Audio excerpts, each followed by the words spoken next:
Hello everyone, welcome to Avyana S academy. कैसे हैं आप सब लोग? तो काफ़ी अच्छा लग रहा है आप लोगों से इतने दिन बाद इंटरेक्ट करके। काफ़ी कमेंट्स थी बच्चों की regarding some of the topics जो वो पढ़ना चाहते थे। सिलेबस तो हमें पूरा कराना ही है नेट का, लेकिन अब हम side by side abnormal psychology का एक प्रॉपर कोर्स मैं आपके लिए लॉन्च करने जा रही हूँ, जिसके अंडर सारे डिसऑर्डर्स को हम पढ़ेंगे। ठीक है, और ये वाला जो आपका कोर्स है ये आपको बेसिकली किस किस चीज़ के लिए बेनिफिशियल होगा, you can go for NET. ठीक है, you can go for MPhil entrance, you can go for PhD entrances as well. So आपका, अगर आपके पास साइकोलॉजी है एज अ सब्जेक्ट, या आप साइकोलॉजी में आगे अपना करियर परस्यू करना चाह रहे हैं, सो ये वाला जो कोर्स है वो आपके लिए बहुत इंपॉर्टेंट है। DSM-5 के ऊपर बेस्ड मैं पूरी एबनॉर्मल साइकोलॉजी आपको यहाँ कराने जाऊँगी, being it disorders, being spectrum जो आपके नए नए ऐड हुए हैं, कौन कौन से आपका बेसिकली जो क्लासिफिकेशन जो DSM-5 में हुआ है वो भी सारा हम यहाँ पर प्रॉपरली इलेबोरेट करके आपको बताएंगे। उसके साथ साथ हम बात करेंगे ट्रीटमेंट की, कि क्या क्या ट्रीटमेंट हम उसमें प्रोवाइड कर सकते हैं या कौन सी अप्रोचेज़ हैं। अब इस कोर्स को देखने से पहले जो एक चीज़ इंपॉर्टेंट है वो ये है that you should have a basic knowledge of psychology. मतलब मैंने ऑलरेडी करा भी रखी है, ठीक है, कि कौन से स्कूल्स हैं साइकोलॉजी के। स्कूल ऑफ थॉट आपका ऑलरेडी आपको नेट वाली लिस्ट में मिलेगा। I can try to make it as simple as possible, but बार बार वो चीज़ रिपीट करना अभी मेरे लिए भी पॉसिबल नहीं हो पाएगी। सो आप अगर जाकर देखेंगे चैनल पर, वहाँ पर नेट साइकोलॉजी की एक स्पेशल आपको प्लेलिस्ट दिखेगी, और उसमें स्कूल ऑफ थॉट वेस्टर्न वाला जो है वो मैंने आपको प्रॉपर अच्छे तरीके से समझा रखा है कि किस स्कूल ऑफ थॉट में हम किस चीज़ की बात करते हैं। क्योंकि व्हेन वी विल बी, मतलब when we are be dealing with this abnormal psychology, so वहाँ पर क्या होगा कि हम थेरेपीज़ की बात करेंगे। थेरेपीज़ की बात करेंगे तो हमें वो थेरेपी आई कहाँ से है, although I am going to teach you, but एक बेसिक नॉलेज जो है वो आपको बहुत इंपॉर्टेंट है इस लेक्चर में। ठीक है, सो चलो स्टार्ट करते हैं। So as the name indicate, हम यहाँ पर किसकी बात करते हैं? एबनॉर्मल साइकोलॉजी की। सो एबनॉर्मल साइकोलॉजी, एबनॉर्मल क्या होता है? नॉर्मल हम उस चीज़ को बोलते हैं, लेमन टर्म में हम इसे समझेंगे। नॉर्मल हम किस चीज़ को बोलते हैं? Which is quite prevalent in everyone, उसको हम क्या बोलते हैं? Normal. So this is basic a lemon definition of normal, कि जो जैसा सबका बिहेव है, ठीक है, जैसे सब बिहेव कर रहे हैं, जैसे सब रिएक्ट कर रहे हैं, उसे हम क्या बोलते हैं? Normal. But what do you mean by abnormal? Abnormal का मतलब आपका क्या हो जाता है बेसिकली, कि ऐसा कुछ जो बाकियों से अलग है, right, something which is different from the other, तो उसको हम क्या बोलते हैं? एबनॉर्मल। सो यहाँ पर हम उन बिहेवियर्स की बात करेंगे, उन डिसऑर्डर्स की बात करेंगे, या बेसिकली हम ये भी कह सकते हैं कि it is a kind of, हम क्लिनिकल साइकोलॉजी की यहाँ पर बात कर रहे हैं। ठीक है, अगर हम सारे डिसऑर्डर्स को पढ़ने जा रहे हैं तो हम यहाँ पर क्लिनिकल साइकोलॉजी की बात कर रहे हैं, जहाँ पर एक जो थेरेपी देने वाला बंदा है या जो थेरेपी प्रोवाइड करने वाला आपका थेरेपिस्ट है, वो, उसको जिस चीज़ की नॉलेज चाहिए वो हम यहाँ पर एक प्रॉपर तरीके से डिस्कस करने वाले हैं, जिसमें हम ट्रीटमेंट, डायग्नोसिस और कैरेक्टरिस्टिक्स हर चीज़ की बात करेंगे। ठीक है, चलो तो स्टार्ट करते हैं। So as I told you कि एबनॉर्मल बिहेवियर, सो पहले हम डेफिनेशन को पढ़ेंगे, उसके बाद मैं आपको वो चीज़ समझाती हूँ। अ study of a typical thoughts, feeling and behaviour from social norms cause distress और इम्पेयरमेंट। ठीक है, क्या बोला है यहाँ पर कि study of a typical thought, a typical thought, not a typical thought. ये ए टिपिकल नहीं है, ठीक है, this is not a typical. ठीक है, यहाँ पर हम बात किसकी कर रहे हैं? ए टिपिकल। ए टिपिकल बेसिकली जो थोड़ा डिफरेंट है, विच इज़ नॉट कॉमन। ठीक है, उसको हम क्या बोलते हैं? ए टिपिकल थॉट। वर्ड को समझो यहाँ पर, ठीक है। ए टिपिकल थॉट जो लोगों में आते हैं, ठीक है, या फीलिंग्स या ऐसे बिहेवियर जो यूजुअली आप किसी में नहीं देखते, ठीक है, ऐसे बिहेवियर, ऐसे थॉट या ऐसी फीलिंग्स, ठीक है, that deviate from societal norms, as I told, कि जो नॉर्मली देखने को नहीं मिलेगा। अब नॉर्मल बिहेवियर वैसे क्या है? मतलब अगर हम बात करते हैं एक नॉर्मल बिहेवियर की, what is the normal behaviour? Kind of हम बोल सकते हैं कि जो हमारी सोसाइटी में एक्सेप्टेबल है, राइट, उसको हम क्या बोलते हैं? Normal behaviour. सोसाइटल नॉर्म्स के थ्रू भी हम इसे देख सकते हैं। लाइक ये हमारी सोसाइटी का एक नॉर्म है that we should not murder, ये क्या हो गया, एक सोसाइटल नॉर्म हो गया, ठीक है, ये एक सोसाइटल नॉर्म हो गया। अब जो suppose if we talk about animals, वहाँ पर तो कोई नॉर्म ही नहीं है that we should not murder और something like that. Food chain हमारी पूरी ऐसे ही चलती है, ठीक है। So this is a man made thing, जो सोसाइटल नॉर्म्स हैं, something which is acceptable that you should let people live peacefully, right. तो ये बेसिकली क्या है, आपका सोसाइटल नॉर्म है। यू शुड नॉट मतलब आपको चोरी नहीं करनी, ठीक है, ये भी आपका क्या है, एक सोसाइटल नॉर्म है। आपको ऑनेस्ट रहना है, ये भी आपका क्या है, एक सोसाइटल नॉर्म है। आपको झूठ नहीं बोलना, यू शुड नॉट लाई, ये सारा क्या है, आपका एक सोसाइटल नॉर्म ही है। ये सारी वो चीज़ें हैं जो हम सोसाइटी से सीख रहे हैं। एक पैदा होते बच्चे को तो ये चीज़ें नहीं पता होती ना, सो ये सारा आपका सोसाइटल नॉर्म में आता है, समथिंग विच इज़ एक्सेप्टेबल, ठीक है, कहाँ पर कैसा बिहेव करना है। अब this thing also differs as per the culture, किसी कल्चर में कुछ एक्सेप्टेबल है, किसी कल्चर में कुछ नहीं है। Talking about the western culture, western culture में आपको लिव इन रिलेशनशिप्स और ये सारा बहुत एक्सेप्टेबल है। नॉर्मल अल्कोहल कंजप्शन भी वहाँ पर बहुत ज़्यादा नॉर्मल है। लेकिन हम इंडिया में जो कल्चर है वहाँ की अगर हम बात करेंगे तो वहाँ पर वो चीज़ इतनी नॉर्मल नहीं है, because we do not accept it, right. हमारे सोसाइटल नॉर्म्स थोड़े डिफरेंट हैं। हमारे यहाँ अगर कोई रोज़ कोई अल्कोहल कंजप्शन कर रहा है तो हम उस चीज़ को अच्छा नहीं मानते, लेकिन वहाँ पर it is quite normal. So it is all about the societal norm as well. हमारे यहाँ अगर कुछ ऐसा होता है तो we call that person addicted और हम उसको रिहैब में भेज देते हैं, ठीक है। ऑल्दो जब हद से ज़्यादा वहाँ होता होगा तो भी वो ये चीज़ करते होंगे। Alcohol is not a good thing, but India में क्या है, इंडिया में अगर कोई रोज़ कर रहा है तो उसको फॉर श्योर वो रिहैब में डाल देते हैं, ठीक है। तो ये ऐसा होता है कि डिपेंडेंट जो बंदा सब्सटेंस के ऊपर हो जाता है या अल्कोहल के लिए जो बंदा एडिक्टेड हो जाता है उसके साथ यही होता है, क्योंकि वो सोसाइटल नॉर्म से डेविएट कर रहा है, राइट। सो इसको हम सोसाइटल नॉर्म बोलेंगे। एंड कॉज डिस्ट्रेस और इम्पेयरमेंट। अब डिस्ट्रेस और इम्पेयरमेंट, इस चीज़ को आप कैसे डिफाइन कर सकते हो। देखो, हम जिस चीज़ को बोलते हैं स्ट्रेस, एक वर्ड है जो हम साइकोलॉजी में यूज़ करते हैं, स्ट्रेस। ये अभी इस टॉपिक से रिलेटेड आगे जाके होगा, लेकिन मैं अभी थोड़ा सा आपको डिफाइन कर देती हूँ। सो जहाँ हम बात करते हैं स्ट्रेस की, we usually consider stress as a negative thing, right. हम ये कहते हैं यार एग्ज़ाम का स्ट्रेस हो रहा है, ठीक है। हमने कभी ये चीज़ बोली है that I have to go on vacation और मेरे को उस चीज़ का स्ट्रेस हो रहा है? नहीं। हम रात भर अगर सपोज जैसे हम बच्चे भी थे तो हम पिकनिक पे जाने के लिए, जब हमें पता होता था नेक्स्ट डे पिकनिक है, हम पूरी रात सो नहीं पाते थे, राइट। तो जब हम पूरी रात नहीं सोते थे, क्या हमने कभी उस चीज़ को स्ट्रेस बोला? हमने कभी उस चीज़ को स्ट्रेस बोला? नहीं बोला, ठीक है। सो यहाँ पर हम गलत हो गए। हम सिर्फ नेगेटिव चीज़ों को स्ट्रेस बोल रहे हैं, ठीक है, और हम पॉजिटिव चीज़ों को स्ट्रेस नहीं बोल रहे हैं। But even though that thing is also a stress, हमारे इन्वायरमेंट में या हमारी डेली की रूटीन में या डेली की लाइफ में जो भी आपका डिफरेंस आता है, या थोड़ा सा भी आपका जो है ना, जब आप कंफर्ट जोन से बाहर जाते हो, like you are going to a vacation और something like picnic and all, तो वो सारा आपका किस में आता है? स्ट्रेस में ही आता है। माइनर टाइम के लिए हुआ है लेकिन वो स्ट्रेस ही है। If you are going to attend a wedding, it is also a stress. If you are going for a vacation, it is also a stress. कुछ एग्ज़ाम ही सिर्फ स्ट्रेस नहीं है, ठीक है, सब कुछ स्ट्रेस है। जो माइनर सा भी हमारा चेंज आ रहा है, माइनर सा भी जो इन्वायरमेंट को हमारे प्रति, जो इन्वायरमेंट में हल्का सा भी चेंज आता है, हम उसको क्या बोलते हैं?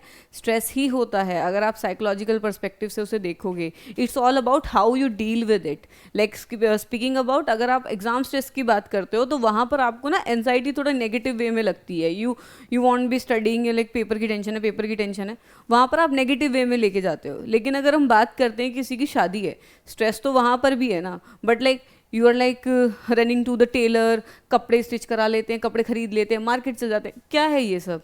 बॉडी पे तो स्ट्रेस आ रहा है, बॉडी पे स्ट्रेस आ रहा है। अगर आप वैसे भी कुछ टाइम तक कॉन्टिन्यूसली वो काम करते रहोगे, चाहे वो शादी का हो गया, कोई भी हो गया, या आपका वेकेशन का काम हो गया, तो भी आपकी बॉडी सिमिलर ही रिएक्ट करेगी जैसे उस एग्ज़ाम वाले पे कर रही है, क्योंकि आपके हॉर्मोन्स जो हैं, ठीक है, आपके हॉर्मोन्स जो हैं वो सिमिलर ही उस टाइम पे रिलीज हो रहे हैं। It's all about the perception और या इमोशंस जो आपके यहाँ पर चल रहे हैं, वो आपके डिफरेंट हैं दोनों केसेस में। सो ये आपका मेजर डिफरेंस होता है। स्ट्रेस हम दोनों ही टर्म में बोलते हैं। So never consider stress in the negative term only, ठीक है। जो नेगेटिव टर्म में होता है उसको हम डिस्ट्रेस बोलते हैं, और जो पॉजिटिव टर्म में होता है उसको हम यू स्ट्रेस बोलते हैं। यू स्ट्रेस मतलब something which is good, which making us happy, उसको हम क्या बोलते हैं, यू स्ट्रेस। चाहे वैकेशन हो गया, कुछ भी हो गया, सपोज एग्जाम की एंजाइटी के बारे में बात करेंगे, या वी फेल्ड है एग्जाम, तो वो आपका कौन सा स्ट्रेस है, that is the negative one, उसको हम क्या बोलते हैं, डी स्ट्रेस बोलते हैं। सो इस चीज़ का आप ध्यान रखना। सो कॉज, डिस्ट्रेस और इम्पेयरमेंट। अब हम बात करते हैं एक वर्ड इम्पेयरमेंट की। इम्पेयरमेंट क्या होता है कि नॉर्मल फंक्शनिंग का डिस्टर्बेंस, ठीक है। Suppose if a person is emotionally, like हम बोलते हैं I am in depression, I am in depression, थोड़ी सी भी हमें दिक्कत होती है, we use term depression like 2 minute हम सैड हुए and we are like we are in depression. 2 घंटे से हमारा मूड ठीक नहीं है, we are in depression. Are you actually in depression? No, you are not in depression. Late me tell you, exam से जो आपको टेंशन हुई है, you are not in depression, you are not dealing with the impairment of your daily working. Depression is a condition, अगर हम आगे बात करेंगे उसके बारे में और ज़्यादा डिटेल्ड में, जब डिसऑर्डर्स में आपको डिफाइन करूंगी। डिप्रेशन वो कंडीशन है जहाँ पर आपका जो लो मूड है, या जो आपका जहाँ पर आपका जो मूड है वो इतना लो चला जाता है that you are not able to perform your daily functioning. You will not brush your teeth, you will not bath, आप बेसिक हाइजीन या जो आपकी बेसिक फंक्शनिंग है, you will not interact with people. अगर आप फ़ोन करके सबको बोल रहे हो मुझे डिप्रेशन है, मुझे डिप्रेशन है, तो नहीं है भाई, डिप्रेशन नहीं है। डिप्रेशन वाले लोग ऐसे नहीं होते। This is not the case with depression. Proper एक पर्सन का विड्रॉल होता है लोगों से, चीज़ों से। एक ऐसा विड्रॉल होता है कि उसकी नॉर्मल फंक्शनिंग जो है वो प्रॉपरली इम्पेयर्ड होती है। इम्पेयरमेंट का मतलब क्या है, खराब हो जाना, नॉर्मल फंक्शनिंग का खराब हो जाना। तो ये बेसिकली आपका सारा एबनॉर्मल बिहेवियर में कंसिडर होता है। डिप्रेशन, मैंने उसका आपको एक पॉइंट बता दिया। अब जैसे हम बात करते हैं स्किज़ोफ्रेनिया, आगे डिटेल में डिस्कस करेंगे, अभी मैं एग्जाम्पल्स के साथ आपसे बात कर रही हूँ। अगर हम बात करते हैं स्किज़ोफ्रेनिया की, तो स्किज़ोफ्रेनिया में आपको हेल्यूसिनेशंस होती हैं, डिल्यूशंस होती हैं। जो स्किज़ोफ्रेनिया है उसमें 2 चीज़ मेन होती है, एक तो हेल्यूसिनेशंस होती है, एक आपकी डिल्यूजन्स होती हैं। सो हेल्यूसिनेशंस बेसिकली क्या है कि कुछ होता नहीं है बट यू हियर समथिंग, जिसको हम बोलते हैं auditory hallucination. I kept thinking like someone is calling me, someone is talking to me, right, someone is calling my name. So this is what hallucinations. तो वो क्या है, इन हेड हमारे चलती रहती है, ठीक है, बैक टू बैक सारी चलती रहती है। इसके केमिकल कॉजेज जो भी हैं या ब्रेन स्ट्रक्चर के जो कॉजेज हैं वो सारे मैं आपको बताऊंगी आगे, ठीक है। अब हम बात कर रहे थे किसकी, हाँ, हम बात कर रहे थे हेल्यूसिनेशन की। अब हेल्यूसिनेशन क्या है, if a person is going through out the time with the hallucination thing, तो क्या वो काम कर पाएगा? नहीं कर पाएगा, वो इंसान डिस्टर्ब्ड रहेगा, ठीक है। डिल्यूजन्स उसको हो रहे हैं, उसको हेल्यूसिनेशंस हो रहे हैं। जैसे डिल्यूजन्स में उसको क्या होता है कि गलत फहमी, डिल्यूजन को हम क्या बोल सकते हैं, गलत फहमी, जिसमें बेसिकली उसको एक होता है कि डिल्यूजन इस चीज़ का कि सब मेरे खिलाफ हैं, या मैं कोई बहुत बड़ी पर्सनैलिटी हूँ, सब मेरे बारे में ही डिस्कस कर रहे हैं, ये उसके डिल्यूजन्स होते हैं। Even if a person is talking about them self, the person will be thinking, जिसको सिज़ोफ्रेनिया है, कि यार कुछ मेरे बारे में बात हो रही है, ठीक है। सो ये क्या होते हैं, डिल्यूजन्स होते हैं जो उस पर्सन को होते हैं, जो आपका सिज़ोफ्रेनिया से सफ़र कर रहा है। सो उससे क्या हो रहा है, उसकी डेली फंक्शनिंग ख़राब हो रही है। सपोज एक पर्सन को सिज़ोफ्रेनिया है, वो मेट्रो में आपका ट्रैवल कर रहा है, 2 लोग अपनी खुद की बातें कर रहे हैं, 2 लोग अपनी खुद की बातें कर रहे हैं, उसको लग रहा है कि वो मेरी बात कर रहे हैं। देयर आर चांसेस कि वो पर्सन उनसे जाके लड़ लेगा, चांसेस हैं, उसको लगेगा कि हाँ भाई मेरे बारे में क्यों बात कर रहे हो, वो उनसे जाके लड़ लेगा, आपकी नॉर्मल फंक्शनिंग ख़राब होगी। आपके घर में कोई बात कर रहा है, आपको वहाँ पर ये सिमिलर चीज़ लग रही है, तो आप अपने घर में किसी को बात ही नहीं करने दोगे।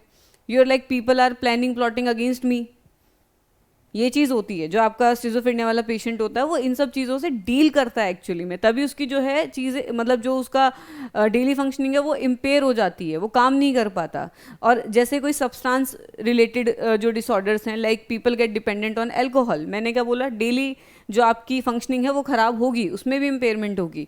कोई इंसान अगर रोज़ एल्कोहल कंज्यूम कर रहा है या रोज़ ड्रग्स ले रहा है, तो क्या वो रोज़ का काम कर पाएगा? लॉन्ग टर्म में तो ब्रेन की न्यूरॉन्स पे भी ये जो सब्सटेंस हैं वो गलत एक्ट करते हैं, राइट। और यहाँ पर हम बात करें फंक्शनिंग की, तो क्या वो फंक्शनिंग ढंग से कर पाएगा? नहीं कर पाएगा, यू हैव मतलब you must have seen people जो अल्कोहल कंज्यूम करके रोड पे गिर जाते हैं। क्या वो उनकी वर्किंग है? क्या वो डेली उनकी वर्किंग है? नहीं है। They are impaired. उनकी जो वर्किंग है उसकी प्रॉपर तरीके से इम्पेयरमेंट हो चुकी है, they are not fully functional. ठीक है, ऊपर से अगर वो नहीं कर रहे हैं, like people also get dependent on cigarettes and all, जो आपका निकोटिन सब्सटेंस होता है जो एडिक्टिव होता है सिगरेट्स में, उससे लोग डिपेंडेंट हो जाते हैं। आजकल के यूथ में बहुत ये चीज़ चल रही है, and people will be like कि उन्हें अगर नहीं मिल रहा है तो सर दर्द हो रहा है। डिपेंडेंसी, आपने अगर सपोज 1.5-2 महीने लगातार ये चीज़ करी है, उसके बाद क्या होता है, your body will eventually get dependent, like biological dependent आपकी हो जाती है निकोटीन के ऊपर। उसके बाद if you are not consuming that, if you are not consuming that, you have to face some withdrawal symptoms, जिसमें आपको सर दर्द, इरिटेशन, इचिंग, आपको ऐसे लगेगा बॉडी पे कुछ ऐसे ऐसे होता रहता है। तो वो सारी चीज़ें क्या हैं, आपके विड्रॉल सिम्टम्स है, क्योंकि आपकी बॉडी डिपेंडेंट होगी। अगेन आपकी जो फंक्शनिंग है उसका क्या होगा, इम्पेयरमेंट होगा। अगर आप एक दिन स्मोक नहीं करोगे, यू विल बी लाइक यार शिट, काम ही नहीं हो रहा मेरे से। तो ठीक है, कॉर्पोरेट में बहुत ज़्यादा चलती हैं अभी ये चीज़ें ना, that people will be like यार वर्क स्ट्रेस इतना है। It is not cool. Work stress तुम पे है तो है, you have to deal with that. काम आपको एनी हाउ करना ही करना है। और एक आप अगर निकोटीन के ऊपर डिपेंडेंट हो जाओगे, that doesn't mean that you will feel light और आपका जो वर्क स्ट्रेस है वो कम हो जाएगा। नहीं, ये आपका माल एडिक्टिव बिहेवियर है। कौन सा बिहेवियर है? माल एडिक्टिव। उसके बारे में भी हम आगे बात करेंगे। ठीक है, सो ये आपका, मैंने आपको डेफिनेशन समझाई है प्रॉपर किस चीज़ की, एबनॉर्मल साइकोलॉजी की, जिसमें बेसिकली कुछ भी ऐसे अटिपिकल थॉट, ठीक है, जो हर किसी को नहीं आते, या जिस तरीके से हर कोई फंक्शन नहीं करता, या जिस तरीके से हर कोई फील नहीं करता, जिस तरीके से हर कोई सोचता नहीं है, वैसे थॉट्स। ठीक है, कुछ डिफरेंट थॉट। कुछ लोग जैसे ना, अभी मर्डर के केसेस बहुत ज़्यादा बढ़ रहे हैं। अभी रिसेंटली मैंने एक न्यूज़ पढ़ी थी कि उसमें एक पर्सन ने 16 मर्डर शायद किए हैं, और he was a serial killer. और उसने मेजरली किन लोगों को, लड़कियों को उसने वहाँ पर क्या कहते हैं टारगेट किया है। इंडिया की ही बात है ये, फ्रॉम महाराष्ट्र ओनली। और 16 मर्डर उसने किए हैं। उसने खुद कन्फेस की है ये बात। वो क्या करता था, he use to talk with girls, और लड़कियां भी वो जो या तो डाइवोर्स्ड हैं, या सोशो इकोनॉमिक क्राइटेरिया उनका लो है, या देवर नॉट अर्निंग वेल, या देवर फेसिंग समथिंग, ऐसे लड़कियों को उसने टारगेट किया। टारगेट करके he use to promise for marriage and all, and after that the person killed them. और उसने खुद वो चीज़ क्या कहते हैं प्रॉपर उसने लिख के दी है, उसने प्रॉपर वो चीज़ एक्सेप्ट की है। सो ये चीज़ क्या है, क्या है ये? ऐसा थॉट किसी को आ सकता है? उसने 16 मर्डर किए हैं। He was a cold blooded murderer, जिसको हम बोलते हैं कि जितने भी उसने मर्डर किए हैं, he was a cold blooded murderer. उसको उस चीज़ का गिल्ट भी नहीं है। और मैंने एक्चुअली उसका ना प्रॉपर पढ़ा है मैंने, क्योंकि मेरे को थोड़ा केस स्टडीज़ में थोड़ा ज़्यादा इंटरेस्ट रहता है। मैं अभी ट्राई करूँगी कि आपके लिए ना केस स्टडीज़ भी मैं लेके आऊँ, स्पेसिफिकली इन लोगों की जो साइकोलॉजिकल डिसऑर्डर से जिन लोगों को यहाँ पर इशू है, ठीक है, उनकी हम बात करेंगे। तो उसने क्या बोला है, उसने डेट के साथ दी है कि ये मैंने सितंबर में किलिंग की थी, ये मैंने जुलाई में किलिंग करी थी, ये 1994 की किलिंग है, ये 2008 की किलिंग है, ये 2009 की किलिंग है। उसने हर एक चीज़ का रिकॉर्ड प्रॉपर प्रोवाइड किया है। Can you actually believe that a person can behave in that way with date? और उसके हर मर्डर में 2 या 3 महीने का फ़र्क है। 1 साल में उसने 2 मर्डर किए, 1 साल में। It takes a lot of courage, ठीक है, to get into something like that. So this is not normal. This is anyhow not normal. The person must be suffering with some of the kind of disorder. उसकी mental condition same नहीं है, ठीक है, उसके जो thoughts हैं वो common नहीं है, ठीक है। सो ये भी क्या है, एबनॉर्मल बिहेवियर है। कितना अच्छा केस है आपके पास अभी। एक आपका बुरारी कांड वाला भी है, वो भी मैं आपको केस स्टडी लेके आऊँगी, जो आपने याद होगा हर किसी को कि जो बुराड़ी में एक पूरी फैमिली ने सुसाइड की थी, साथ में मास सुसाइड थी, रिमेंबर? और वो भी खुद की थी उन्होंने। तो उसका भी जो केस था वो साइकोलॉजिकल डिसऑर्डर का ही था। a person from them, मतलब from their family was suffering from some kind of disorder। वो भी आपको बताऊंगी। ये ऐसे जब आप केस स्टडीज़ पढ़ते हो ना, तब आपको आते हैं मज़े, क्योंकि साइकोलॉजी को अगर ऐसे पढ़ते रहोगे, टॉपिक तो इंटरेस्टिंग है, पर किसी भी सब्जेक्ट को अगर आप नॉर्मल पढ़ोगे ना तो इतना मज़ा नहीं आता। When you get into the case studies you enjoy that. This is the fact. Even though you are not from psychology, आपको भी बहुत सी चीज़ें पता चलती हैं। और रही साइकोलॉजी तो छोड़ो, जहाँ पर मेंटल हेल्थ है ना, जहाँ पर दिमाग है, जहाँ पर माइंड है, वहीं पर साइकोलॉजी है। You can not separate psychology from any person, from any person. आप उस चीज़ को सेपरेट कर ही नहीं सकते हैं, क्योंकि हर इंसान में दिमाग है और दिमाग इसी तरीके से फंक्शनिंग कर रहा है। तो चाहे आप साइकोलॉजी से हो चाहे आप ना हो, पर आप इन चीज़ों को अगर देखते हो तो you get aware about your mental health. Suppose अगर किसी पर्सन को हेलुसिनेशन डिल्यूजन्स का पता ही नहीं है, लोग बाबा पे नहीं जाते, इसको कुछ सुनाई दे रहा है, इस पे भूत हो गए हैं, तो वो सारी चीज़ें क्या होती हैं, ओपरा हो गया है। At times it is not the case, it is not the case. I have also worked in as a intern in one of the hospital, and I was dealing with them patients. So there were patients of schizophrenia जिनको उनके घर वाले पहले बाबा के पास लेके गए हैं भूत वगैरह उतरवाने के लिए, या कुछ उनको लगा है कि जो बच्चा है वो पैरानॉर्मल जो एक्टिविटीज़ हैं वो कर रहा है, या पोजेस्ड है किसी आत्मा से। तो वो चीज़ें ना मैंने खुद सामने देखी हैं। If you are not mental health expert, या आप इस चीज़ को लेके अवेयर नहीं है, तो आपको इन चीज़ों का समझ नहीं आएगा। और ठीक है, अगर कोई उस चीज़ को ट्रीट करने की भी कोशिश करेगा तो वो नहीं कर पाएगा, क्योंकि ये केमिकल इम्बैलेंसेस हैं जो उसके दिमाग में हो रहे हैं। That anyhow have to deal, you have to deal with medications and all. आप उसको ऐसे नहीं कर सकते कि ठीक है उसको थोड़ा कुछ वो एक राख या भभूत देते हैं ना, वो चटा दिया, झाड़ा लगवा दिया, नहीं होता भाई ऐसे। कुछ केसेस ऐसे आए हैं जो यहाँ पर जब हॉस्पिटल में आए हैं तब ठीक होकर गए हैं। I have seen many people जिनके घर वाले पहले उन्हें 4-5 बाबा पे दिखा के फिर किसी ने बताया कि भाई तुम मेंटल हेल्थ का इशू है, इसे यहाँ लेके जाओ, फिर वो लेके आए हैं, फिर उनका ट्रीटमेंट हुआ है। So it's better to go directly to them, because ज़्यादा लेट ना हो। कंडीशन वर्स्ट ही होती है अगर आपका मेडिकेशन नहीं होगा। कुछ आप चाहो तो बीच में उस चीज़ को रोक सकते हो। May be you can not properly cure that, but at least you can stop that at there only. आप बचाव वहाँ पर कर सकते हो, जहाँ तक चीज़ें हैं वहीं पे रोक सकते हो, before it's too late. So mental health कुछ ऐसी चीज़ है, तो आप मतलब जहाँ पर साइकोलॉजी है वहीं हर एक इंसान को ज़रूरत है, तो ये चीज़ समझें। Mental health awareness is the main thing, ठीक है। चलो आगे हम बात करेंगे हिस्टोरिकल पर्सपेक्टिव। अब हिस्टोरिकल पर्सपेक्टिव में as I told, early belief about supernatural cause. Early belief क्या थे? Supernatural cause. इसकी भी आपको एक स्टोरी बताती हूँ वेस्टर्न एरिया की, ठीक है। Emergence of psychological explanation. Psychological explanation बाद में आई, ठीक है। 2 स्टेप हो गए। स्टेप 1 क्या था इसका? Early belief about supernatural, और उसके बाद फाइनली क्या हुआ? Psychological explanations I in behaviour की, that why people are behaving in a certain way. So अभी हम इस वाले का मैं आपको बताती हूँ, इस वाले टॉपिक का कि एक्चुअली होता क्या था।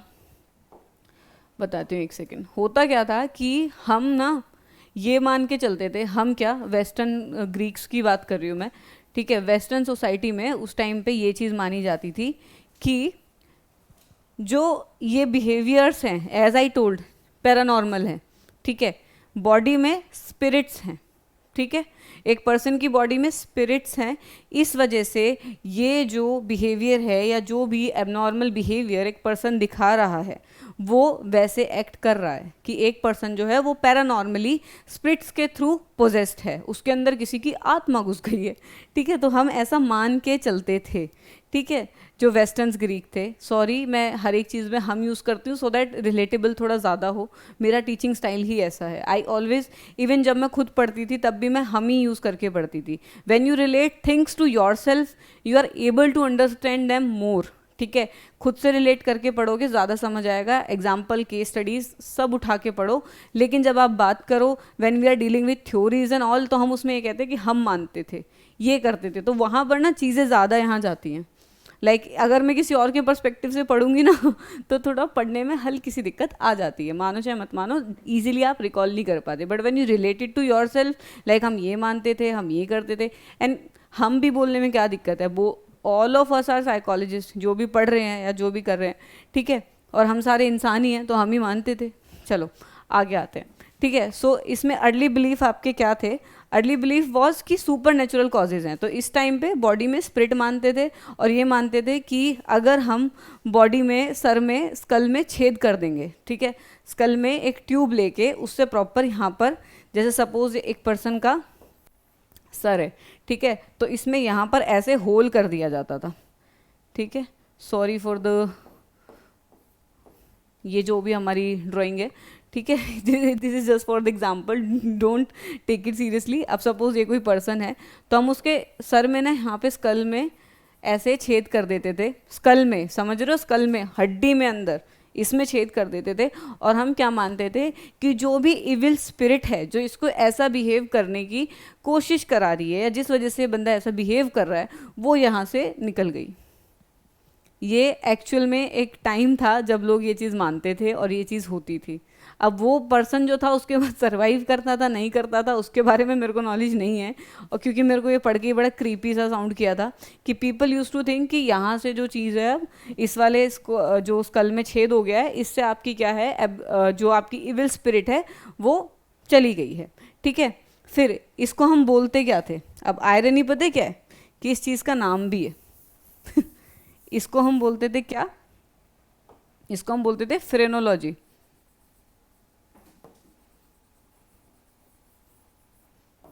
क्या बोलते थे इस चीज़ को हम, फ्रेनोलॉजी, जिसमें हम बेसिकली स्कल में छेद कर दिया जाता था और हम ये मानते थे कि वहाँ से जो स्पिरिट है वो निकल गई है, एविल स्पिरिट, जो भी हमारा इविल स्पिरिट थी जो ऐसा बिहेव करा रही थी एबनॉर्मल वाला, वो चली गई है।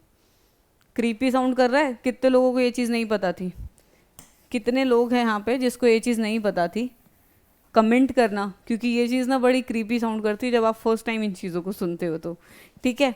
चलो आगे चलते हैं। अब सेकंड पॉइंट हमारा क्या था कि इमरजेंस ऑफ साइकोलॉजिकल बिलीफ। फिर कोई ऐसे इंसान आए जिनमें थोड़ा था कि हाँ भाई थोड़ा अलग तरीके से देखते हैं, फिर साइकोलॉजिकल एक्सप्लेनेशंस आनी स्टार्ट हो गई एबनॉर्मल बिहेवियर की, ठीक है। या फिर हम ये बोल सकते हैं that people started thinking scientifically after that, rather than जो दिमाग में जो ये सारा होता है ना कि कल्चर के हिसाब से जो हम क्या कहते हैं पैरानॉर्मल, ये जो चीज़ें मानते हैं, ये सारी चीज़ें छोड़ के थोड़ा एक प्रैक्टिकल एक्सप्लेनेशन या साइंटिफिक एक्सप्लेनेशन की तरफ जो ये साइकोलॉजी है उसने एबनॉर्मल बिहेवियर को कंसीडर करा।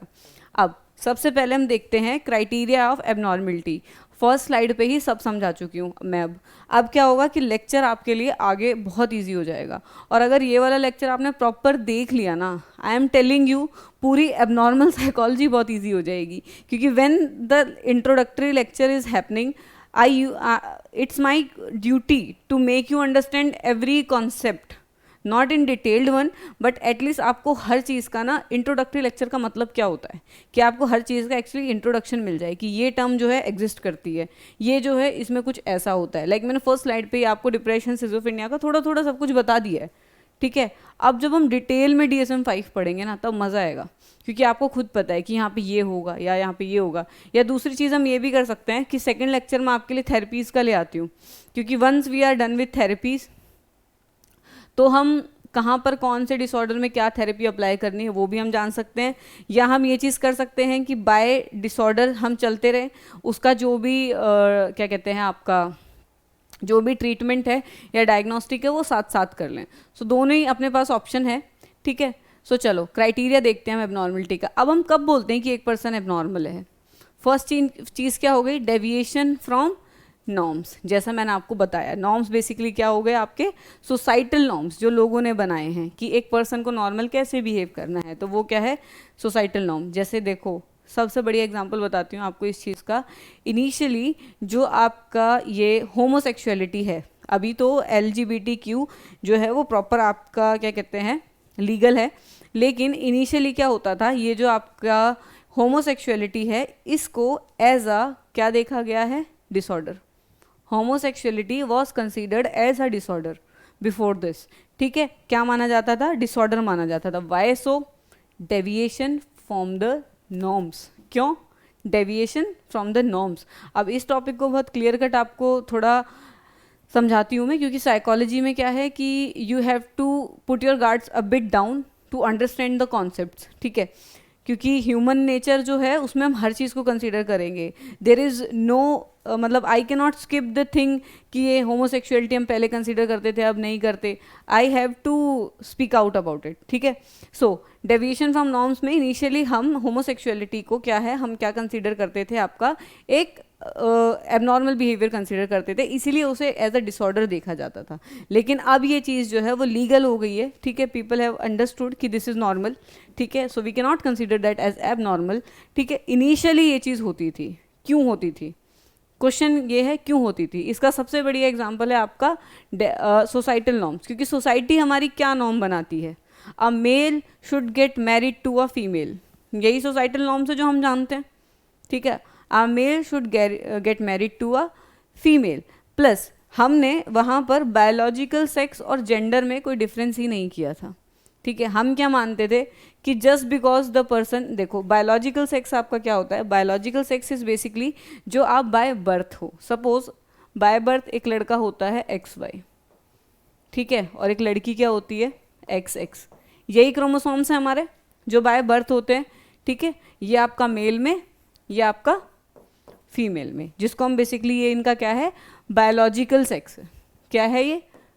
बायोलॉजिकल सेक्स, जो उनका बेसिकली बाय बर्थ डिफाइंड है, राइट। सो हमने इनिशियली क्या करा था, सोसाइटी ने इस चीज़ को एक प्रॉपरली बताया हुआ था कि जो बायोलॉजिकल है वही आपका जेंडर भी होगा, क्या होगा, वही आपका जेंडर भी होगा। अगर XY है तो जेंडर भी मेल होगा, और XX है तो जेंडर आपका फीमेल ही होगा, that you should think of yourself. अब जैसे हम बात करें why I am taking gender different from biological sex is, देखो बायोलॉजिकल हो गया जो बाय बर्थ हो गया, जेंडर हो गया जो हम खुद को समझते हैं, it's how we feel about us. There are people who are biologically male but feeling like a female, transgenders, ठीक है, feeling like a female, then there are females who are feeling like a male, ठीक है, who are feeling like a male, तो वहाँ पर उनका जो gender है वो क्या हो जाता है, डिफरेंट हो जाता है देन देयर बायोलॉजिकल सेक्स, ठीक है। सो जेंडर की हम यहाँ पे बात कर रहे थे, ठीक। अब ये हमारा क्या था, ये हमारा उस टाइम पे सोसाइटल नॉर्म था, ठीक है, सोसाइटल नॉर्म था। अब अगर किसी ने, ये हमारा सपोज ये जो स्क्वायर हो गया हमारा सोसाइटल नॉर्म हो गया, किसी ने यहाँ पर मेल फील कर लिया और किसी ने यहाँ पे फीमेल फील कर लिया, हो गया abnormal as per the societal norms, deviation हो गई उसकी सोसाइटल नॉर्म से, इसलिए हम उसे एबनॉर्मल कंसीडर करते थे एट दैट टाइम। अब ये सब चीज़ें नॉर्मल है, पीपल हैव अंडरस्टूड दैट इसमें एज सच एबनॉर्मल कुछ भी नहीं है, it's more the thing of how you feel and hormonal as well, ठीक है। सो ये मैंने पास्ट में बात करी है, कोई इस चीज़ से ऑफेंड मत होना, I am no one to जज anyone, I have very clear perspective about it and I'm just teaching you the topic as a example, क्योंकि ये एक जो है कुछ हमारे बर्निंग टॉपिक्स हैं जो हमने अपने सामने ही चीज़ें देखी हैं, तो इन केस स्टडीज से अगर आप समझोगे तो ज़्यादा आपको पता चलेगा, तो please do not get offended any one of you, right, ठीक है। उसके बाद हम बात करते हैं माल एडेप्टिव बिहेवियर। अब माल एडेप्टिव क्या होता है, देखो एक होता है आपका एडेप्टिव, एक होता है आपका अडेप्टिव बिहेवियर, ठीक है। अब हम बात करते हैं एडेप्टिव बिहेवियर आपका बेसिकली क्या होता है। देखो सपोज आपको बताती हूँ, मूवीज़ के एग्जांपल मैं आपको देना चालू करती हूँ, आप ज़्यादा अच्छे से समझोगे ठीक है। कबीर सिंह कितनों ने देखी है, बहुतों ने देखी होगी कबीर सिंह तो, ठीक है। अब जो कबीर सिंह मूवी है उसमें हम शाहिद कपूर को बहुत ज़्यादा ग्लोरीफाई करते हैं being Kabir Singh and all, but मेरे को एक बात बताओ, when Preeti left Kabir, right, when Preeti left Kabir, तो वहाँ पर क्या हुआ था, उसका जो बिहेवियर था वो क्या था, that person was drinking, smoking, not behaving properly, drinking and then going for surgery, multiple चीज़ें हुई हैं। एग्जाम्पल मूवी से लेके आती हूँ तो और ज़्यादा इंटरेस्टिंग आपको लगेगा, ठीक है। ये क्या थे, ये सारे बिहेवियर, ये हमारे माल एडेप्टिव बिहेवियर थे। कैसे बिहेवियर थे, माल एडेप्टिव बिहेवियर, ठीक है। अब दूसरा आपको एग्जाम्पल देती हूँ मैं, ठीक है। कितनों ने यहाँ पे जब वी मेट देखी है, बहुत आयरॉनिक मूवी है, ठीक है। कितनों ने यहाँ पे जब वी मेट देखी है, मोस्टली लोगों ने देखी होगी। आदित्य का रोल देखा है उसमें, उसने कुछ ऐसा किया था, उसने किया था जब गीत छोड़ के अंशुमन के पास चली गई थी, उसने कुछ ऐसा किया था, नहीं किया था, ठीक है। वो गया, उसने अपनी लाइफ सॉर्ट करी, उसने अपना बिजनेस संभाला, उसने सब कुछ अच्छे से देखा, ठीक है। ये आपके कौन से बिहेवियर हैं, अडेप्टिव बिहेवियर हैं, जो ना आपकी इम्पेयरमेंट कर रहे हैं, जो आपकी डेली फंक्शनिंग है ना उसकी इम्पेयरमेंट कर रहे हैं, ना उनको ख़राब कर रहे हैं. In fact you are becoming better, you are becoming a better version of yourself. So these are the kind of behaviour जो अडेप्टिव हैं. ठीक है, डोंट ग्लोरीफाई कबीर सिंह, उसने कुछ अच्छा नहीं किया है. It is a maladaptive behaviour. He was मतलब he got dependent on the substances, right? He was doing मतलब he was drinking alcohol and smoking and all. तो वो सारा क्या था? It is a maladaptive behavior. ये हमारा सोच में भी होता है. When you keep thinking, suppose if you keep overthinking about the situations, नहीं ये होगा वो होगा, that too is maladaptive.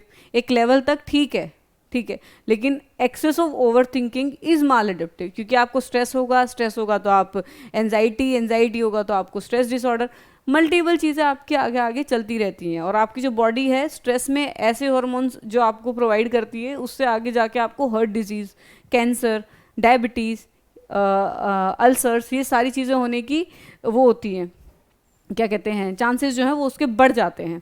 सो ये आपको दो ऑप्शन दिखाए, एक कबीर सिंह और एक आदित्य, जब वी मेट से. So Aditya was the one who was adaptive, who was going through what adaptive phase, जिसको हम बोलते हैं अडेप्टिव बिहेवियर. ठीक है, उसका बिहेवियर कैसा था? एडेप्टिव था. उसने लाइफ के जो चेंजेस हैं उसकी तरफ पॉजिटिवली रिएक्ट करा, उसने उससे हंस के डील किया. ठीक है, सो वो आपका एडेप्टिव बिहेवियर था. लेकिन कबीर सिंह का जो यहाँ पर था वो क्या था? आपका माल एडेप्टिव था. ठीक है, it is not the way you deal with your life, right? It is not the way you should deal with your life. So it was a mall adaptive thing. उसकी वजह से ज़िंदगी ख़राब हो सकती है भाई. उसका दोस्त भी उसको बोलता था ना उसमें कि किडनियाँ ख़राब हो जाएंगी, लिवर फेल हो जाएगा. वो हो जाएगा. It will happen if he kept drinking like that and doing the stuffs which he was doing at that time. ठीक है, सो ये आई होप आपको ये चीज़ें समझ आ रही हैं प्रॉपरली. आज ये एक इंट्रोडक्टरी लेक्चर है, याद रखना, आगे ईजी होगा. अब हम बात करते हैं पर्सनल डिस्ट्रेस. पर्सनल डिस्ट्रेस, इसका मैंने अभी आपको एग्जाम्पल दे दिया बातों बातों में कि आप जैसे ही ओवर थिंकिंग और ये सारी चीज़ें करते हैं regarding your self, stress can be of any type, जो मैं पहले बता चुकी हूँ आपको ऑलरेडी. ठीक है, इट कैन बी इन्वायरमेंटल. ठीक है, इट कैन बी आपका इन्वायरमेंट में जैसे आपका सोसाइटल हो गया, सोशो इकोनॉमिक क्राइटेरिया हो गया, या आपका घर का एरिया कैसा है. ठीक है, वो सारा आपका क्या है? इन्वायरमेंटल है. ठीक है, सो जो भी आपके ऊपर डिस्ट्रेस है आप उससे कैसे डील करते हो. ये स्ट्रेस में ही तो आ गया, प्रीति छोड़ के चली गई थी तो स्ट्रेस ही आ गया. अगर उसके बाद आप माल एडेप्टिव बिहेवियर यूज़ करते हो तो यू आर डन, एंड अगर आप एडेप्टिव यूज़ करते हो तो यू आर ओके. ठीक है, you will be doing fine after a time. ठीक है, उसके बाद इम्पेयरमेंट इन फंक्शनिंग. ठीक है, क्या है? इम्पेयरमेंट इन फंक्शनिंग, जो आपको क्लियर कट पीछे बता चुकी हूँ कि इम्पेयरमेंट इन फंक्शनिंग क्या होता है. कबीर सिंह वाले केस में भी इम्पेयरमेंट इन फंक्शनिंग थी. He use to drink alcohol and then go for surgery. Doctor भगवान होते हैं भाई ऑलमोस्ट. वहाँ पर अगर कोई ड्रिंक करके, अल्कोहल कंज्यूम करके एक पर्सन सर्जरी करने जा रहा है तो उसका रस्टिकेशन, मतलब उसको सस्पेंड तो होना ही था, उसको सस्पेंड होना ही था, उसका तो लाइसेंस कैंसिल होना था. ठीक है, सो ये बेसिकली क्या है? Impairment in functioning. रोज़ का काम ना करना, पर्सनल हाइजीन ना मेंटेन कर पाना, ये आपकी इम्पेयरमेंट हो गई नॉर्मल फंक्शनिंग में. ठीक है, चलो आगे चलते हैं. 3 स्लाइड में इतना टाइम जा चुका है हमारा, because I am explaining too much currently, so that आगे चीज़ें थोड़ी ईजी हो जाएँ. ओके, सो हम बात करते हैं थ्योरेटिकल पर्सपेक्टिव की. अब हम थ्योरेटिकल पर्सपेक्टिव पे आ गए. एज आई टोल्ड कि इसको ना एक बार स्कूल ऑफ थॉट भी देख के आना, बहुत ईजिली समझ आएगा. ठीक है, सो थ्योरेटिकल पर्सपेक्टिव की हम बात करेंगे. पहला हो गया साइकोडायनेमिक पर्सपेक्टिव. साइकोडायनेमिक पर्सपेक्टिव आपका, as the name indicate, dynamic is related to whom? Sigmund Freud. ठीक है, सिगमंड फ्रूड याद रखना. साइकोडायनामिक मतलब सिगमंड फ्रूड और उसके फॉलोवर्स. ठीक है, साइको एनालिटिक मतलब सिर्फ सिगमंड फ्रूड. अगर हम बात करेंगे किसकी? साइको एनालिटिक की.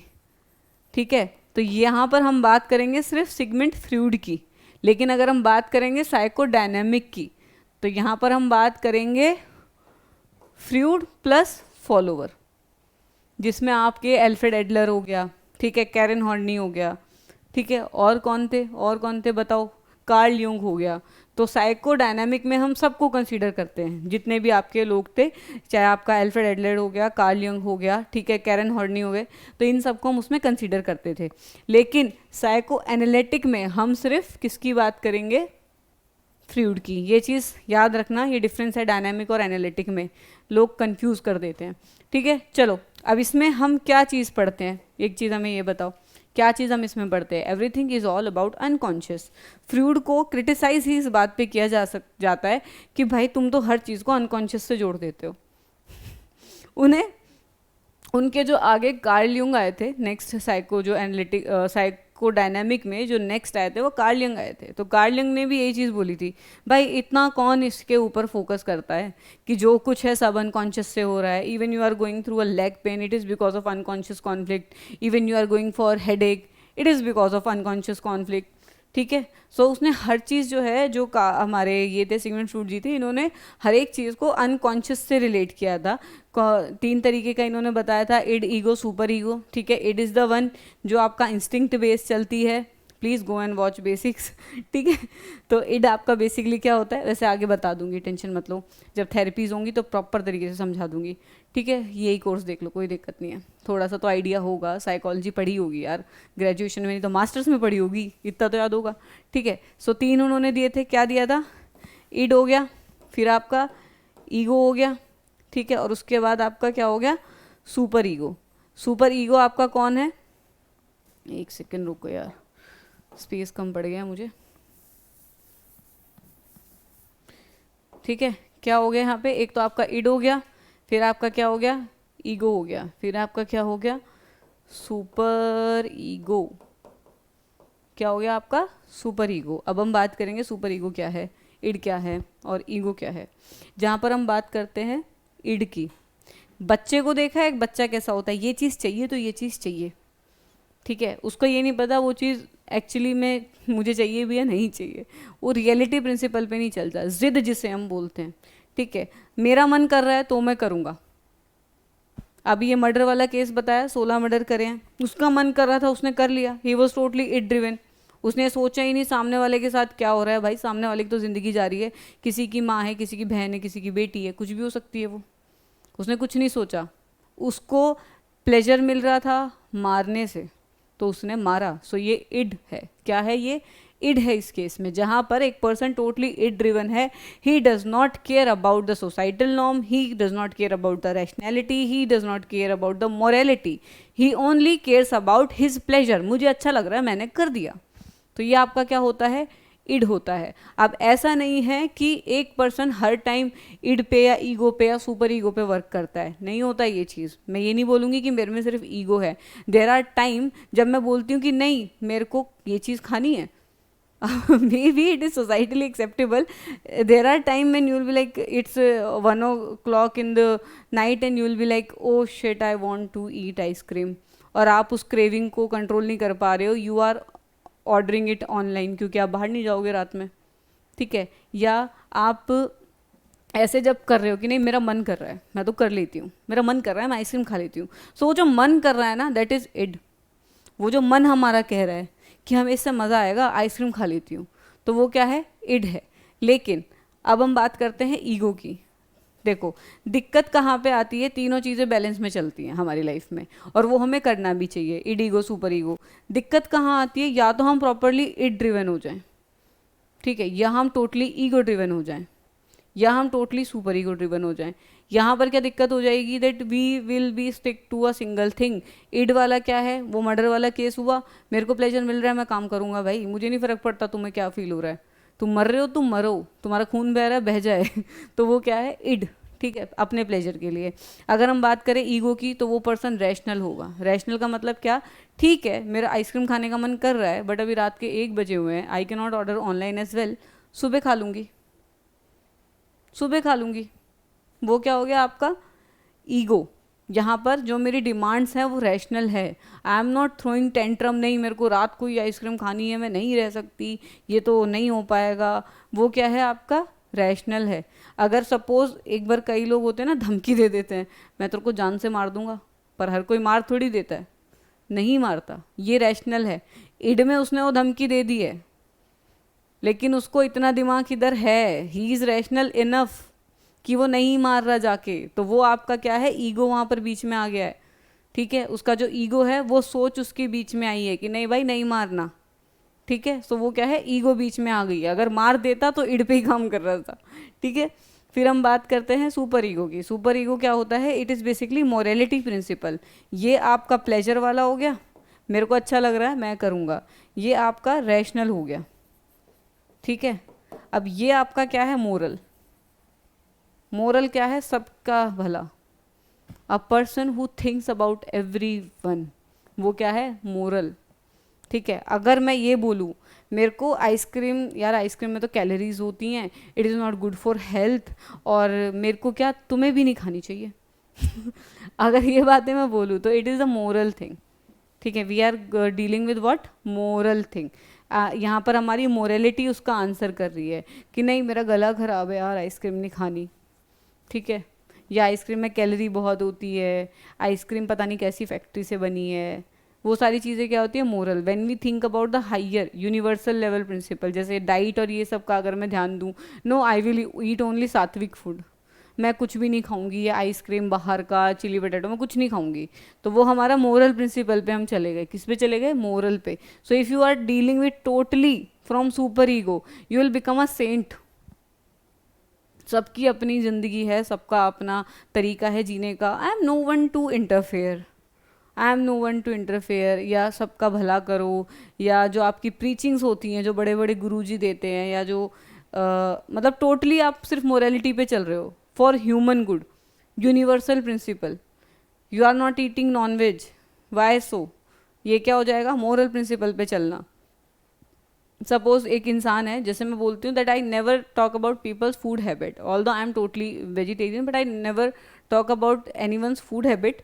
मेरे को ये लगता है, which is practical as well, जो मेरे को लगता है कि जो चीज़ अवेलेबिलिटी होगी ना वही खाई जाएगी भाई, और ये तो ह्यूमन नेचर है। You have to survive, anyhow you have to survive, it is a animal extinct. हम ये भी नहीं बोल सकते कि ये सिर्फ ह्यूमन की है। एक एनिमल किसी को मार के खा रहा है क्योंकि ही हैज़ टू सर्वाइव।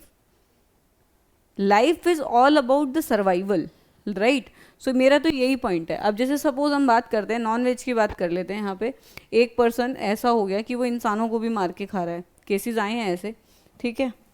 ऐसे केसेस बहुत आ भी चुके हैं कि लोग क्या है, इंसानों को भी ह्यूमन जो उनका है वो इतना ज़्यादा अच्छा लगता है उन्हें कि दे स्टार्ट ईटिंग। चाइना में भी है ये चीज़, चाइना में बच्चे जो अबॉर्टेड चाइल्ड होते हैं उनके साथ है यहाँ पे ये चीज़ ना, कि दे ईट देम।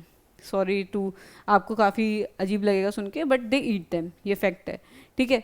सो अब यहाँ पर क्या होता है कि if a person is doing this for it thing, ठीक है, कि बस मेरे को प्लेजर मिल रहा है इसीलिए मैं नॉनवेज खाऊंगा। Many of them are doing that as well. कुछ लोग हो गए कि जो थोड़े रैशनल होते हैं, ठीक है, रैशनल इन द सेंस कि if a person is living in Bengal और अ कोस्टल एरिया, अब उसके लिए कुछ वहाँ पर ना इतनी फूड अवेलेबिलिटी है नहीं, तो इसलिए फ़िश वगैरह खाना, फ़िश करी बनना, ये सारी चीज़ें क्या हैं, इसलिए आपको कोस्टल एरिया पे दिखेंगी क्योंकि ये वहाँ का स्टेपल फूड है। Why it is staple, because of availability. अगर मैं यहाँ नॉर्थ इंडिया में हूँ, मैं यहाँ दिल्ली में हूँ, and I have availability of food grains and all, I am eating them.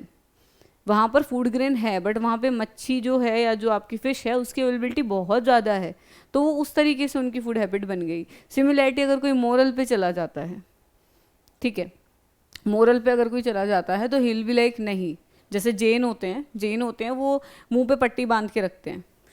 Shvetambar जो होते हैं, दिगंबर होते हैं, जैन की अपने फेस पे पट्टी बांध के रखते हैं, पैरों में चप्पल भी नहीं पहनते। वाई सो, क्योंकि they are going through that super ego वाला थिंग कि नहीं किसी को हानि नहीं होनी चाहिए। I should minimise my karma to release from this birth and rebirth cycle, ठीक है। तो ये क्या हो गया, ये बेसिकली आपका मोरल प्रिंसिपल हो गया कि हम किसी को नहीं मारेंगे, हम कहीं से कुछ ऐसा नॉनवेज वगैरह नहीं खाएंगे। मुंह पे पट्टी इसलिए होती है ताकि उनके मुंह में जाके माइक्रोब भी ना जाएं, जो बैक्टीरियाज हैं वो उनको भी डिनाई करना चाहते हैं, because they consider even them as non veg and that should not be, मतलब whatever the sin they will have after eating them, they should not be, मतलब उनकी जो कार्मिक साइकिल है उसमें वो चीज़ एड ऑन नहीं होनी चाहिए, ठीक है, sorry for the fumble, but कार्मिक जो साइकिल है उसमें भी वो चीज़ ऐड नहीं होना चाहिए। तो ये बेसिकली वो सोच के वो मुंह पे भी पट्टी रखते हैं, वो चप्पल इसलिए नहीं पहनते क्योंकि व्हेन वी वियर शूज़ और the slippers what we have, हमारा पैर का सरफेस एरिया बढ़ जाता है रादर देन जो हमारा एक्चुअल होता है, थोड़ा थोड़ा साइड से 1-1 सेंटीमीटर एक्स्ट्रा होती हैं जो आपकी फुटवियर्स होती हैं। सो उससे क्या होता है, जब आप पैर रखते हो सो यू एंड अप मतलब एंड अप ऑन, मतलब आप ज़्यादा सरफेस एरिया को कवर करते हो rather than the actual one. तो जो माइक्रोब्स हैं वो ज़्यादा कवर होते हैं, या पैर के नीचे कोई कीटाणु आ गया या जो भी आपका कोई छोटा जीव जंतु आ गया वो ज़्यादा कवर होते हैं। So they even don't want them to die. So इस वजह से वो चप्पलें भी नहीं पहनते कि पैरों का जो एरिया है वो ज़्यादा बढ़ जाएगा। सो ऐसे ऐसी चीज़ें होती हैं। तो this was totally on the moral principle. ठीक है, अब हम बात करते हैं इडीगो सुपर ईगो आपका हो गया। देन हमने बात करी थी एक आपकी कॉन्शियस मेमोरी, एक आपकी कौन सी हो गई, अनकॉन्शियस, ठीक है, एक आपकी हो गई प्री कॉन्शियस। अब इन सबको शायद मेरे को डिफाइन करने की ज़रूरत नहीं है। कॉन्शियस में which is I am currently doing, pre conscious जैसे अभी अगर मैं फंबल करी थी ना बीच में सोचते हुए, क्योंकि ना मैं लेक्चर दे रही हूँ अभी and I have to recall in my head, वो साथ साथ चल रहा है। मैं वर्ड देखती हूँ रिकॉल आता है, मैं वर्ड देखती हूँ मेरे को रिकॉल आता है, सो वो साथ साथ चल रहा है। तो दिस इज़ प्री कॉन्शियस, जहाँ से वो सारी मेमोरीज आ रही है ना मेरे दिमाग से, that is preconscious which can be recalled. अगर मैं ना पढ़ूँ कुछ दिन, हम भी टीचर है, टीचर को भी पढ़ना पड़ता है भाई, रोज़ की मेहनत है।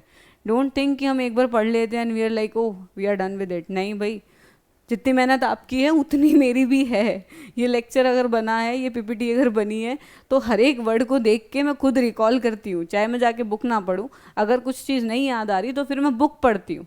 मैं पीपीटी से पहले भी एक बार गूगल करके कोई वर्ड अगर मेरा रह जाता है कि यार शिट ये तो दिमाग में घूम रहा है पर याद नहीं आ रहा, वो भी मेरे को करना पड़ता है। सो ये ऐसा नहीं आप आपकी मेहनत है, मेरी भी है। ठीक है, सो कॉन्शियस हो गया, प्री कॉन्शियस हो गया, अनकॉन्शियस हो गया। अब ये क्या था, ये प्री कॉन्शियस दिमाग में था मेरे, ठीक है, जिसको मैंने रिकॉल कर लिया। अब अगर बहुत टाइम तक मैंने किसी को पढ़ाया ही नहीं या मैंने खुद नहीं पढ़ा, तो ये क्या हो गया आपका अनकॉन्शियस। जब आप एग्ज़ाम देने जाते हो तो इस तरीके से पढ़ो कि आपकी जो नॉलेज है या इस तरीके से रिवाइज करो वो कभी भी आपकी ना अनकॉन्शियस में ना जाए। Once it is in unconscious it can not be recalled, this is the fact. और अनकॉन्शियस में कब जाती है, जब आप उसको प्री कॉन्शियस में बार बार कॉल नहीं करते, ठीक है, तब वो क्या होगी, अनकॉन्शियस में चली जाएगी। आपको पता ही, आप बार बार याद ही नहीं कर रहे हो। मैंने क्यों अभी इडीगो सुपर ईगो दोबारा बताया है, पता होना चाहिए था आपको। हो सकता है आपको मास्टर्स के टाइम का याद ना हो, इसलिए मैंने वो चीज़ की है। ठीक है, कि आपको हो सकता है वो चीज़ याद ना हो, तो अगर आप दोबारा रिकॉल करोगे तो वो चीज़ आप और ज़्यादा ईजिली उस चीज़ से डील कर सकते हो, और वो ज़्यादा उतने ज़्यादा ही आपके दिमाग में रहेगी जितना ज़्यादा आप उसे बार बार रिकॉल करोगे। इसकी एक बहुत अच्छी टेक्निक है कि जब भी ना आप पढ़ो, पूरी डेफिनेशन मत लिखा करो अपने नोट्स में। ये मेन चीज़ है। हम क्या गलती करते हैं कि जब हम नोट्स बनाते हैं तो suppose pre conscious, conscious, unconscious, मैंने पहले ये लिख लिया अनकॉन्शियस, प्री कॉन्शियस और कॉन्शियस, और उसके बाद मैंने क्या करा, एग्जैक्ट डेफिनेशन उसके नीचे मेंशन करी है। कॉन्शियस ये बोलते हैं, प्री कॉन्शियस ये होता है, अनकॉन्शियस ये होता है। क्यों करनी है भाई, नहीं करो, वर्ड लिखो, ख़त्म करो। मैंने यहाँ पे कुछ लिखा हुआ है, मैंने यहाँ पे कुछ नहीं लिखा हुआ। I am recalling them from my head only. This is the way you can keep your what ever you learn in your pre conscious. Notes में एक एक पॉइंट लिख दो, उसके बाद क्या होगा, जब भी आप नोट्स खोलोगे ना, अगर चीज़ नहीं आ रही so you will be a question mark, और अगर वहाँ पे चीज़ ऑलरेडी लिखी होगी आप पैसिवली रिएक्ट करोगे। ठीक है, unconscious can not be recalled, conscious और प्रेजेंट, अगर आप ऐसे चीज़ें करोगे तो उसमें दिक्कत होती है।